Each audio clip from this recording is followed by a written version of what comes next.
Good morning বন্ধুরা, সবাই কেমন আছো? আশা করি সবাই ভালো আছো। সকাল সকাল চলে এসেছি ছাদে। আর ছাদে আমার জল দেওয়া হয়ে গেছে। আবার তোমাদের সাথে আমি আমার ছাদ বাগানটা শেয়ার করব বলে একটু ভিডিওটা বানাচ্ছি।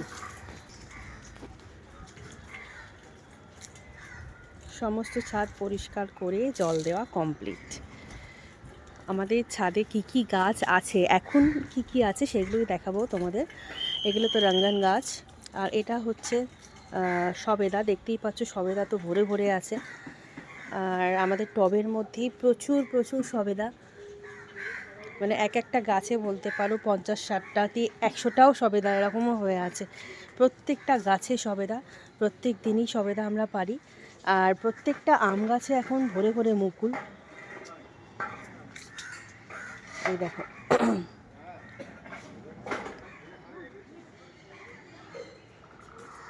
এই সবেদাগুলো এখন মাদার গাছে পরিণত হয়ে গেছে।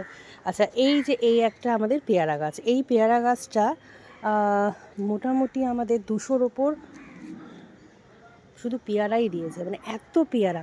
এই পেয়ারা শেষ হয় আবার পেয়ারা শুরু হয়। দেখতেই পাচ্ছ এখন পেয়ারাগুলো ঠিক এরকম সাইজ হয়ে আছে। এর থেকেও ডবলের বেশি সাইজ ছিল। এগুলো সব বড় হবে। এই যে সব পেয়ারা হয়ে আছে, ভর্তি পেয়ারা। এই পেয়ারাটা যখনই আবার পেরে নেবো, আবার দেখবো আবার পেয়ারা হয়ে গেছে। মানে এতটাই ভালো জাতের। আচ্ছা, এটাও একটা পেয়ারা গাছ। আর এটা হলো বাড়িওয়ান মালটা, কি ভিয়েতনাম মালটা এরকম একটা হবে কিছু। আচ্ছা, এইটা হলো এটাও আম গাছ, মুকুল ভরে গেছে।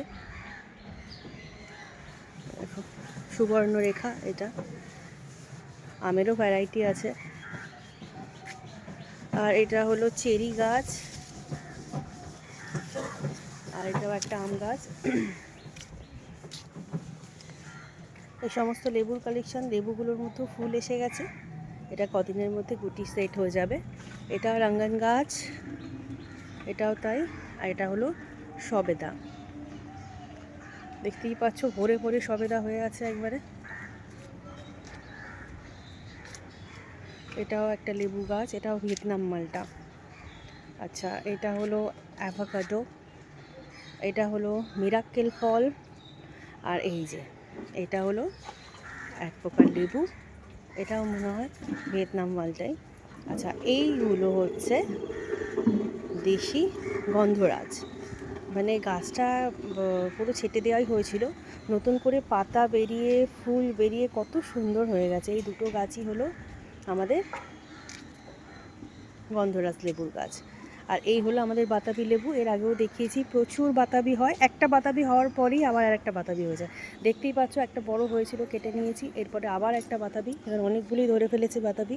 তার সাথে ফুলও এসে গেছে অনেক। চলো, এটা হলো বেদানা গাছ। বেদানা অলরেডি ঝুলছে, যেহেতু একটু ঠান্ডা আছে, শীতকাল, পাতাগুলো অনেক ঝরে গেছে, কিন্তু মানে বেদানা প্রচুর ঝুলছে। এটাও একটা পেয়ারা গাছ। আর বেশিরভাগই আমাদের ফল গাছেরই কালেকশন। আর আমার ছোট্ট ছাদ বাগান কেমন লাগলো তোমরা অবশ্যই জানিও। ততক্ষণের জন্য টাটা।